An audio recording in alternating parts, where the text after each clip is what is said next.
राज्य सरकार अपनी दूसरी वर्षगांठ बहुत ही सादगीपूर्ण तरीके से मना रही है।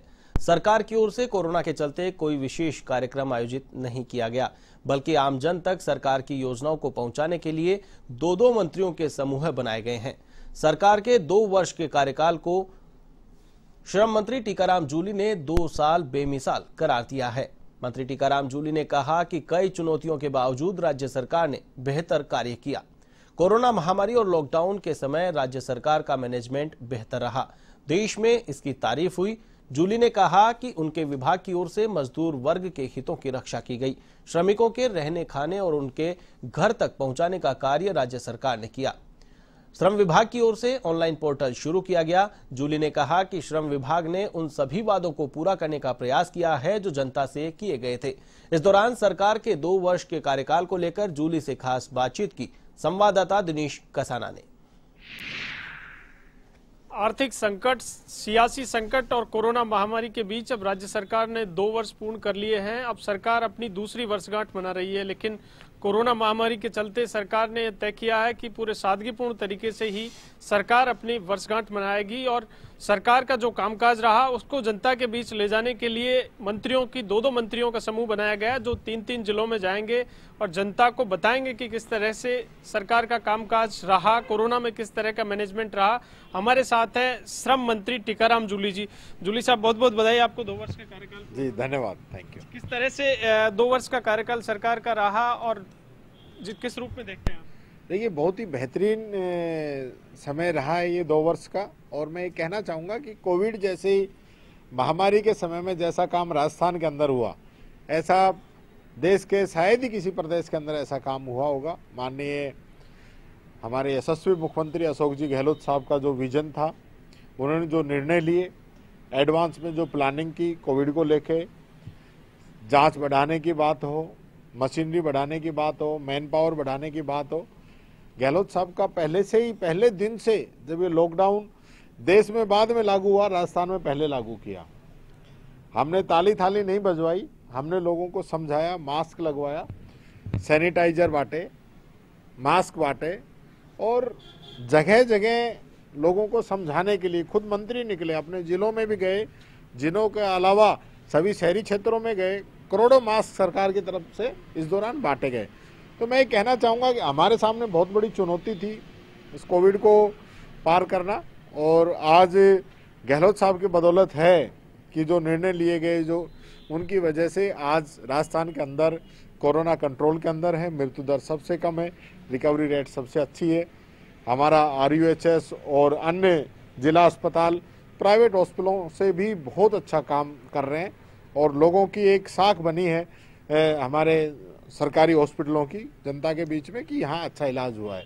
तो मैं कहना चाहूँगा कि एक बहुत बड़ी हमारे सामने चुनौती थी, उस चुनौती का सामना करते हुए ये 2 वर्ष हमने कोविड से भी लड़ाई लड़ी है और साथ के साथ जो जनता की जो उम्मीदें थी उन पे भी हम खरा उतरे हैं। जो हमारा घोषणा पत्र था, जो हमारी घोषणाएं थी, उसमें 50% से अधिक हमने उसको लागू किया और 30% अभी पाइपलाइन में है। तो आप ये मान सकते हैं कि लगभग 80% कार्य होना 2 वर्ष के अंदर एक बहुत बड़ी बात है।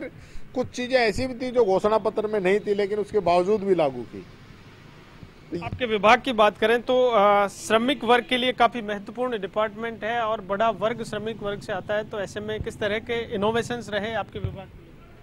देखिए, मैं ये भी कहना चाहूँगा कि कोरोना में अगर सबसे बड़ा संकट किसी के सामने आया तो श्रमिकों के सामने आया। किसी भी प्रकार का श्रमिक हो, उसको बहुत बड़ी दिक्कतें हुई, चाहे वो इंडस्ट्री के अंदर हो, चाहे वो अन्य किसी दुकानों पे, ढाबों पे, रेस्टोरेंट पे या अन्य कहीं भी लगा हुआ श्रमिक हो या भवन निर्माण श्रमिक हो, सब लोगों को बड़ी दिक्कत आई। लेकिन मैं ये कहना चाहूँगा, इस समय के अंदर जहां पूरे देश के अंदर मजदूर सड़कों पे पैदल चल रहा था, वहां राजस्थान ऐसा प्रदेश था जहां राजस्थान रोडवेज उन मजदूरों को उनके घर तक पहुंचा रही थी।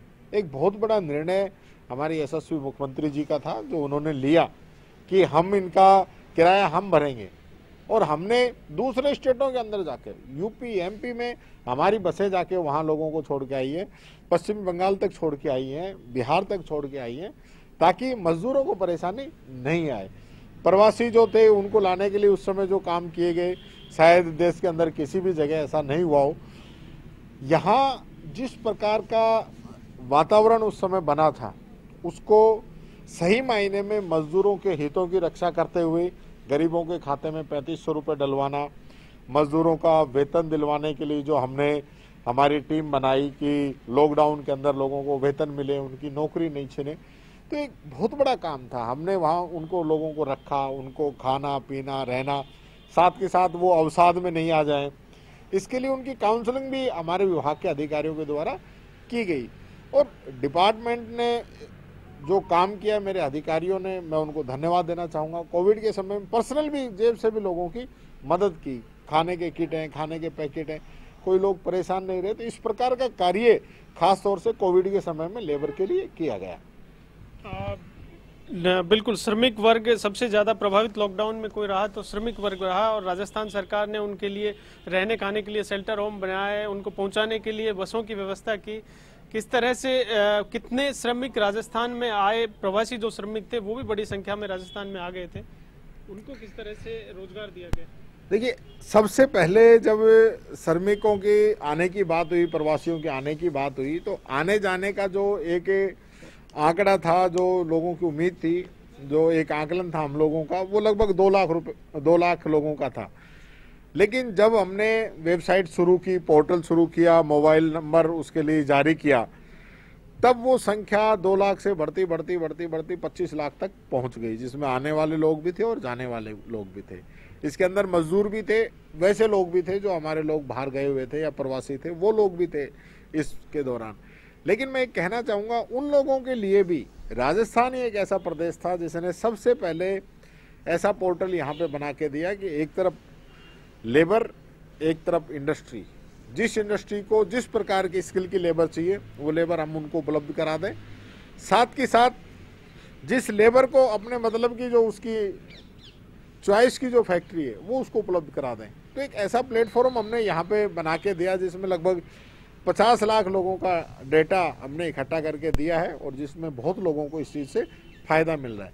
साथ के साथ अगर कोई इंडस्ट्री कहती है कि हमें स्पेशल कोई स्किल के लिए हमें लेबर चाहिए, तो उसको स्किल करके हम दे रहे हैं, उसको ट्रेनिंग हम देंगे, उनको सर्टिफिकेट हम देंगे, और उसके बाद उस इंडस्ट्री के अंदर हमने उन युवाओं को दिया है। तो ये हमारी मुख्य तौर पे इस समय जो बेरोजगार युवा थे उनको लेके प्लानिंग रही। साथ के साथ बेरोजगार युवाओं को भत्ता भी सरकार के द्वारा 3500 रुपया हमारी बहनों को और 3000 रुपया हमारे युवा साथियों को सरकार की तरफ से बेरोजगारी भत्ता भी दिया गया। कितने लोगों को ये बेरोजगारी भत्ता दिया जाए?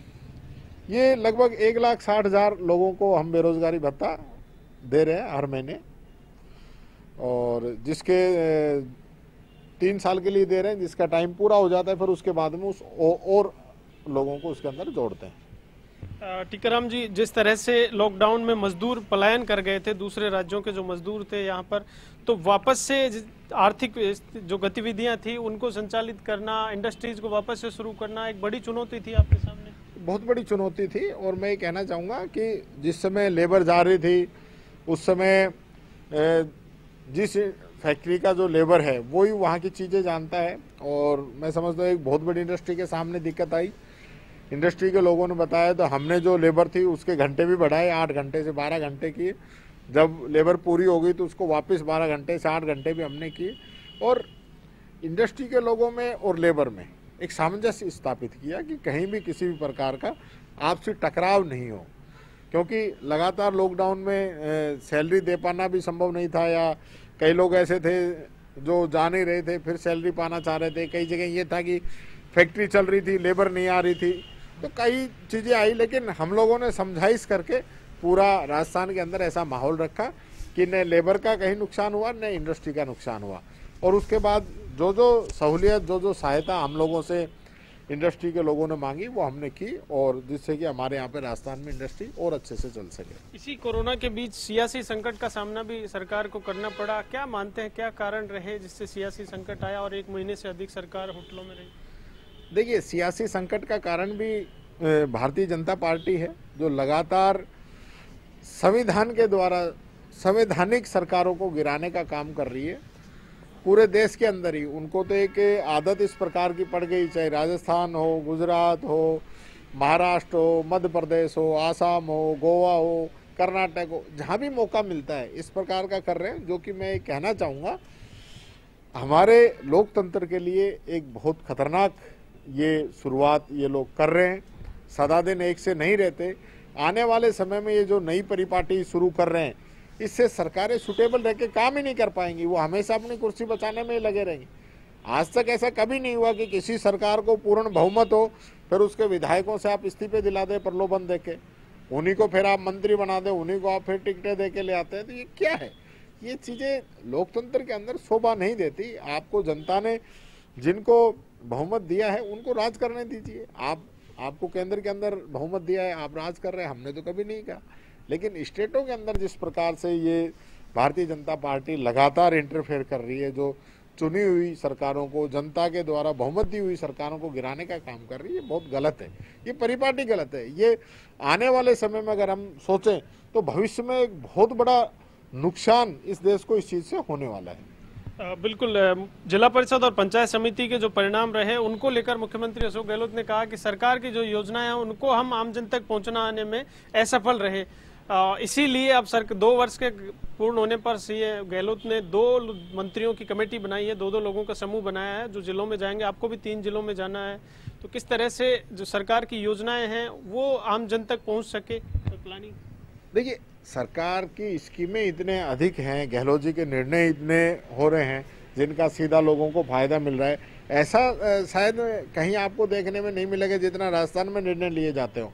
और सही बात यह है कि अगर हम इनको वहाँ आम जनता तक पहुँचाएं, इनको इन बातों को आम जनता तक पहुँचाएं, तो ये बहुत अच्छा रहेगा कि हम वहीं जिले के अंदर जाके प्रेस कॉन्फ्रेंस करें, जनता के लिए जो निर्णय हुए हैं, जिले के अंदर जो काम हुए हैं पब्लिक के सामने आए। तो ये चीज़ें तो आनी चाहिए पब्लिक के सामने। Thank you.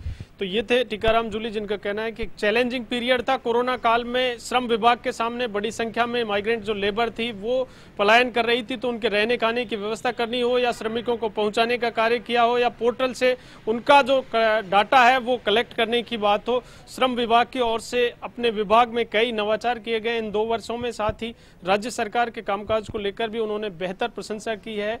अब सरकार की जो योजनाएं हैं उनको आम जन तक पहुंचाने के लिए वो भी जिलों में जाएंगे, प्रेस कॉन्फ्रेंस करेंगे और आम जनता किस तरह से जनता तक सरकार की योजना है उनको किस तरह से पहुंचाया जाए, इस दिशा में सरकार काम कर रही है। वीडियो जर्नलिस्ट यश माथुर के साथ दिनेश कसाना, A1 टीवी, जयपुर।